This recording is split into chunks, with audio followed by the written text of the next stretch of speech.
Vero Beach was founded in 1492. You see, Columbus was on his way to the New World in his first voyage, and he ran into the dual threat of a massive hurricane and the red tide.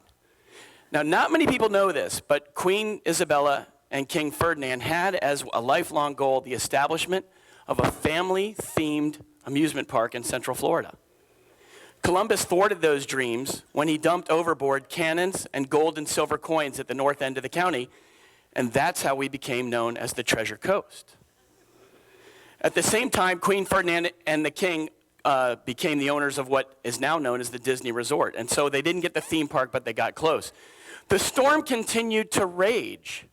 Columbus had to lighten his load, and so he decided to unload passengers, and with that, Dan Richardson, Waldo Sexton, and Alex McWilliam I were thrown overboard, thus setting the seeds for our citrus, tourism, and real estate industries. In 1496, the Replogals arrived and founded the Ocean Grill. 1776 was a big year. That's right. Lloyd Ecclestone founded John's Island. Jorge Gonzalez dredged the moorings out of the lagoon. And Hugh and Anne Marie McChrystal founded the hospital and the V&A simultaneously. 1893, the crew of the British ship Breckenshire deliberately crashed upon the reef off Vero Beach so they could get to the Ocean Grill for deviled crab and martinis. And that brings us to 1919, the centennial, the initial year of the city of Vero Beach. The locals, the Helsis, the Graves, the Sextons were struggling for control of the area. They had to fight back the occasional roaming dinosaur and those few Seminoles who wandered into town before they founded that university in Tallahassee. The low-level battle continued until it reached a fever pitch in the spring of 1919 in what became known as the Battle of Pocahontas Park.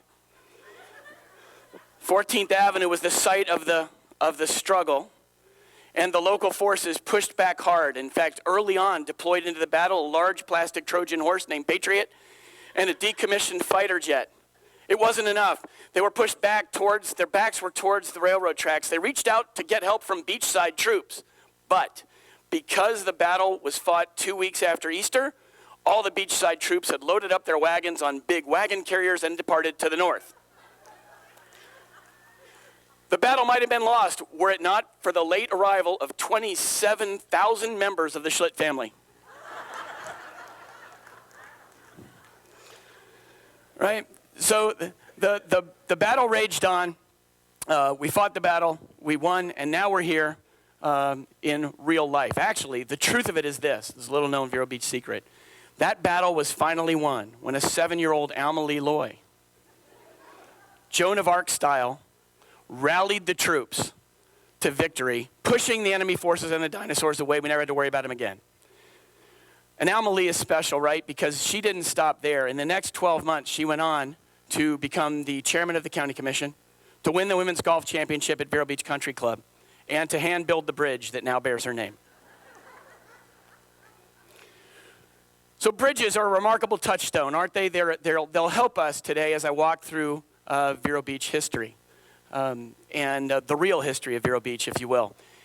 Sociologists tell us that a community is really formed in 4 stages. The first stage is chaos. Nothing exists. In the second stage, we see infrastructure. In the third stage, we see vision and growth. And in the fourth stage, we reach something that they refer to as full power. So let's review real Vero Beach history with a few inserts against that framework. Number 1, chaos.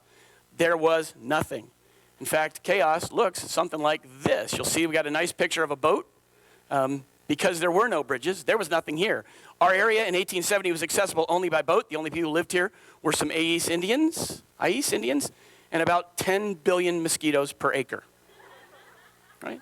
Nothing really happened until about 1910 when Herman Zai went out and started farming, selling farmland in Fellsmere, where they grew pineapples. About the same time, Waldo Sexton bought the pineapples, colonized the beach, and started selling pina coladas. 1919 saw Vero Beach, the city of Vero Beach, be formed, and the formation of all things, the Rearmar Country Club over on the beach side. 1924 was a big year. The Sebastian Inlet was physically dug out, and the first bridge was established in Vero Beach. That bridge is an old wooden bridge, kind of located where the Barber Bridge was. We'll see a picture of it in just a second. 1925 was a really big year. The Mosquito Control District was formed. Indian River County was cut out of Brevard County to the north and St. Lucie County to the south, so the county became a place. In 1925, Vero Beach became the county seat, beating out Winter Beach, which is really strange because Winter Beach really wasn't a place then, nor is it really a place now. Trust me, Lee and I live there, and so it's a beautiful spot. Let's see, 1930 saw the formation of the Citrus League and the founding of the airport. 1932 saw the first hospital down on Old Dixie, and McKee Jungle Gardens gave people a place to stop. 1934 brought the courthouse and the Heritage Center, then the community center, to downtown. 1935 saw the first commercial flights from Vero Beach Airport. Significant stuff. The war came. The Navy expanded the airport. At the end of the war, the Navy gave the airport to the city, and the city then gave it to the Dodgers, who arrived here in 1948. In 1951, the Barber Bridge was founded, or was built. And here are the pictures of the two bridges. This is the original bridge in Vero. You can see it there. And you got to look at this picture. It's hard to see, but you can see the bridge actually takes a right-hand turn about halfway through. Who built a bridge with a turn in it? I never understood that. But by 1951, we had this, and you can sort of see the original bridge is in the top end of that picture, and the Barber Bridge is below. So the Barber Bridge came into being in 1951. You might remember the Barber Bridge, for those of you who were here, when it was a drawbridge. When the bridge, there you go, when the bridge would go up, the traffic would back up, right, around on Indian River Boulevard all the way to the Publix at Miracle Mile. It was a strange time, but that was our bridge in 1951.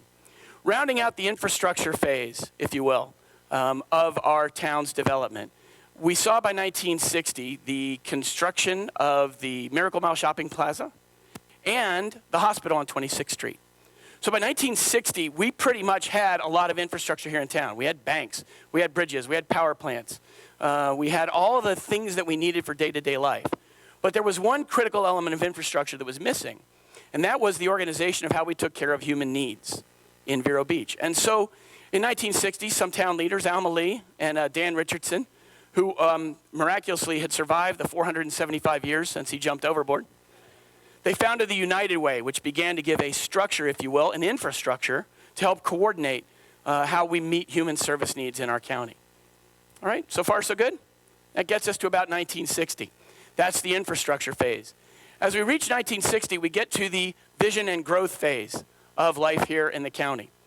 At the beginning of the 60s, we developed a sort of a community vision of how and where we were going to grow. And one of the biggest aspects of that vision was the height restriction that you all know that contributes dramatically to making our town very, very special. But during that time, between the 60s and the 80s, we became more thoughtful. We grew as a community. In 1973, our schools were desegregated.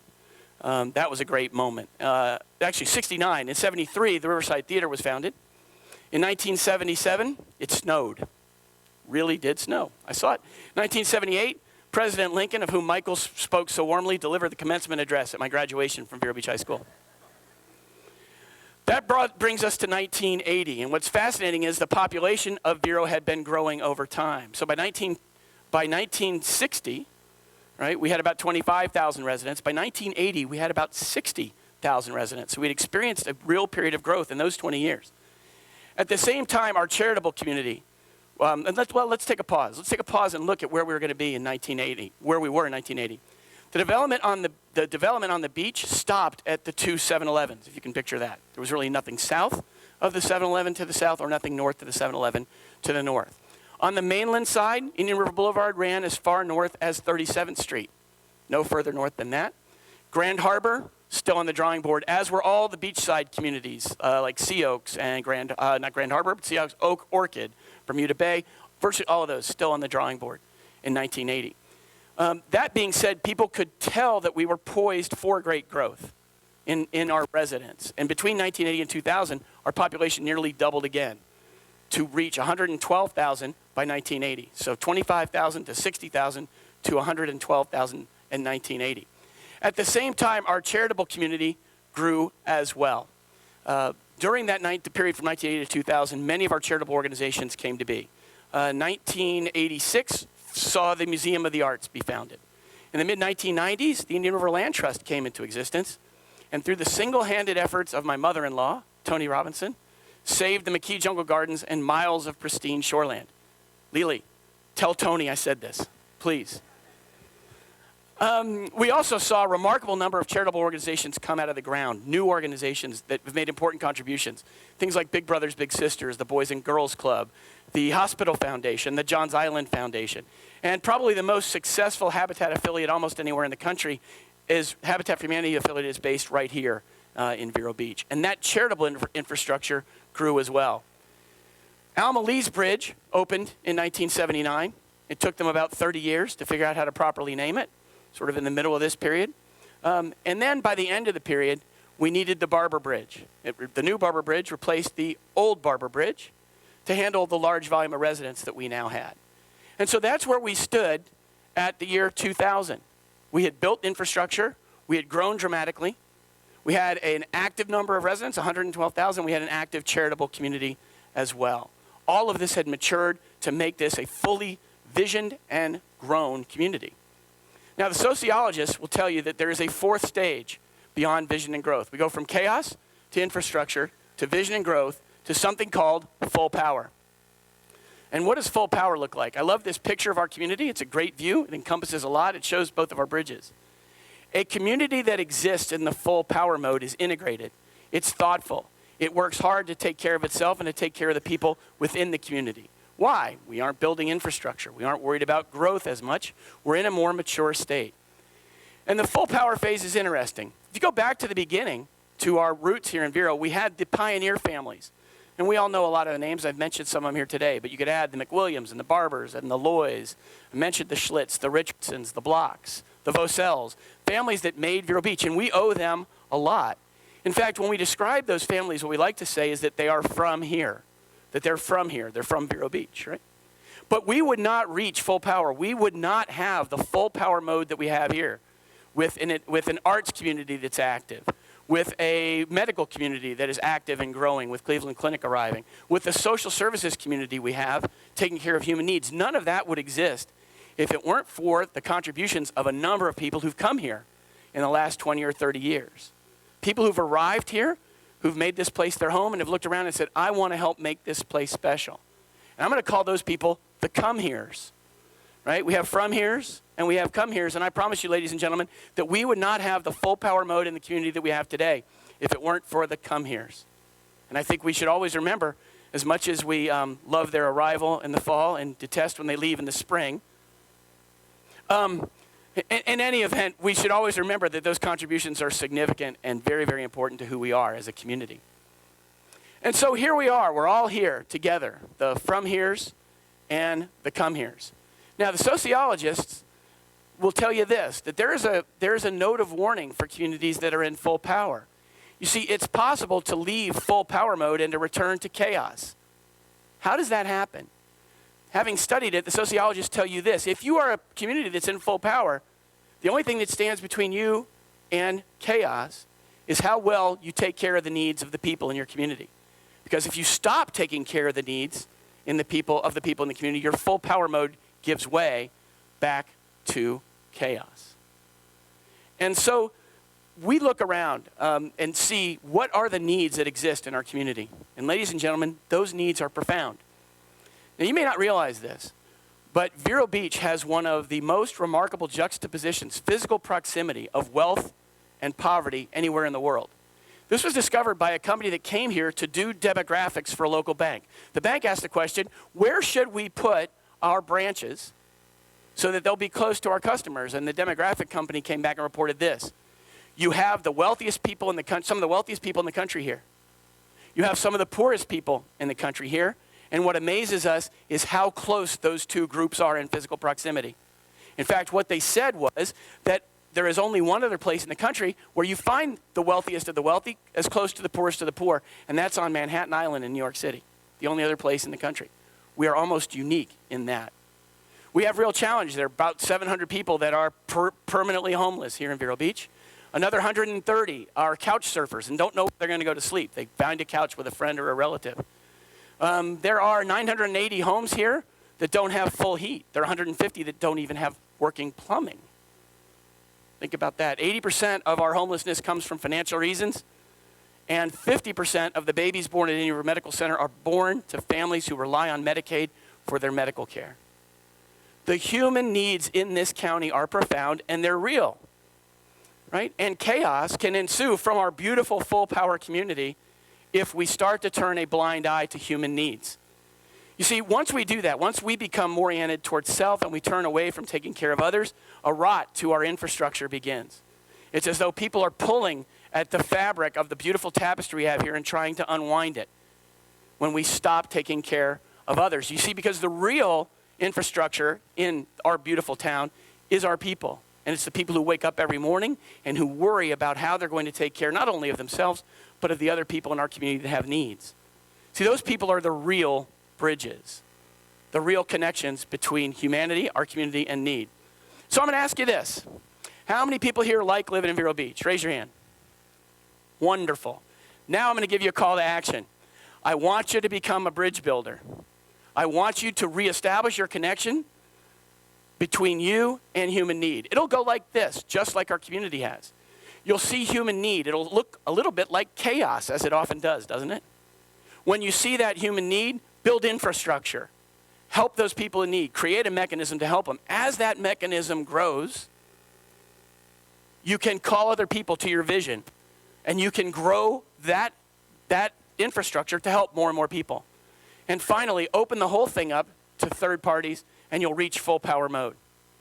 And you can do all of that. You see, you don't need to build castles in the sky. You don't need to build 4-lane bridges over the river. Your bridge may be as simple as reaching out to the elderly lady down the street who has nobody to talk to and would occasionally use a hot meal, right? Start somewhere. That's what we need to maintain ourselves as a full power, beautiful community that we are.